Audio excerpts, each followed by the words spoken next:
চট্টগ্রামের পটিয়া উপজেলার হাবিলাস দ্বীপে অবস্থিত শ্রী শ্রী ঠাকুর অনুকূলচন্দ্র সৎসঙ্গ শাখার ৩৩তম প্রতিষ্ঠাবার্ষিকী উপলক্ষে ঠাকুর অনুকূলচন্দ্রের ১৩৮তম শুভ আবির্ভাব তিথি যথাযথ ধর্মীয় ভাব গাম্ভীর্যের মধ্য দিয়ে উদযাপিত হয়েছে।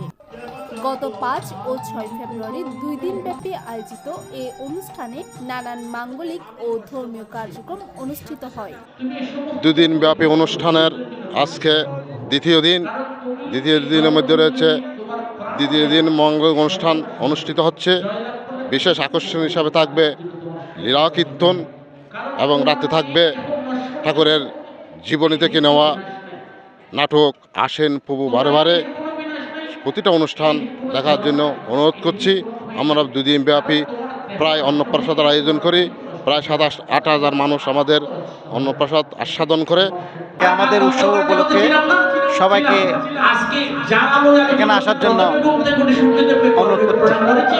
অনুষ্ঠানের প্রথম দিনে ভক্তদের অংশগ্রহণে প্রভাতী ভজন, গীতা পাঠ, নাম সংকীর্তন ও বিশেষ প্রার্থনার আয়োজন করা হয়। দ্বিতীয় দিন সকালে প্রাতকালীন প্রার্থনার মধ্য দিয়ে অনুষ্ঠানমালা শুরু হয়।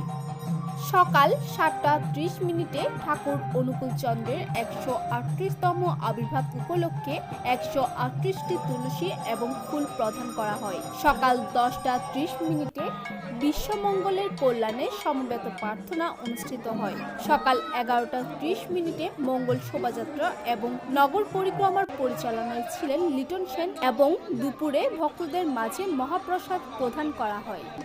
হাবিলাস দ্বীপ শ্রী শ্রী ঠাকুর অনুকূলচন্দ্র সৎসঙ্গ শাখা উদ্যোগে প্রতি বছর ন্যায় এবছরও শ্রী শ্রী ঠাকুর অনুকূলচন্দ্রের শুভ ১৪৮তম জন্ম মহোৎসব উদযাপিত হচ্ছে। আজকে আমরা সৎসঙ্গের ৩৩তম প্রতিষ্ঠাবার্ষিকী উদযাপন করতে যাচ্ছি। উক্ত অনুষ্ঠানে সভাপতি ছিলেন সুকান্ত মজুমদার, সাধারণ সম্পাদক রাজীব দাস, অর্থ সম্পাদক প্রকাশ ধর। সমগ্র অনুষ্ঠানমালার সার্বিক সহযোগিতায় ছিলেন আশ্রমের একনিষ্ঠ ভক্ত প্রদীপ চৌধুরী, সুপাল কৃষ্ণ মহাজন, বিজয় বর্ধন, সুমন চৌধুরী, সুমন মহাজন ছাড়াও আরও অনেকে। রাতে লিটন পালের পরিবেশনায় জাদু প্রদর্শন, সুপাল কৃষ্ণ মহাজনের নির্দেশনায় নাটক আসেন প্রভু বারে বারে অনুষ্ঠিত হয়। প্রথম দিন আমরা বিভিন্ন মাঙ্গলিক অনুষ্ঠানের মধ্য দিয়ে আমরা শেষ করেছি। আজকে ভোর ৬টা ৫ আমরা ভোর প্রার্থনা করেছি। এর পর্যায়ে সঙ্গীতাঞ্জলি এবং বিভিন্ন অনুষ্ঠান হয়েছে, চলবে, সামনেও চলবে, গীতাপাঠ চলতেছে এখন। এবং শেষ নিবেদন ছিল আমাদের হবে ঠাকুরের জীবনী নিয়ে বিশেষ নাটক আসেন প্রভু বারে বারে। এবং এই নাটকের মধ্য দিয়ে আমাদের ২ দিনের অনুষ্ঠান আমরা শেষ করব।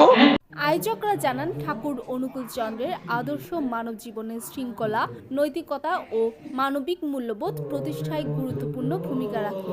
এই ধরনের আয়োজন নতুন প্রজন্মের মাঝে তার আদর্শ ছড়িয়ে দিতে সহায়ক হবে বলে তারা আশাবাদ ব্যক্ত করেন।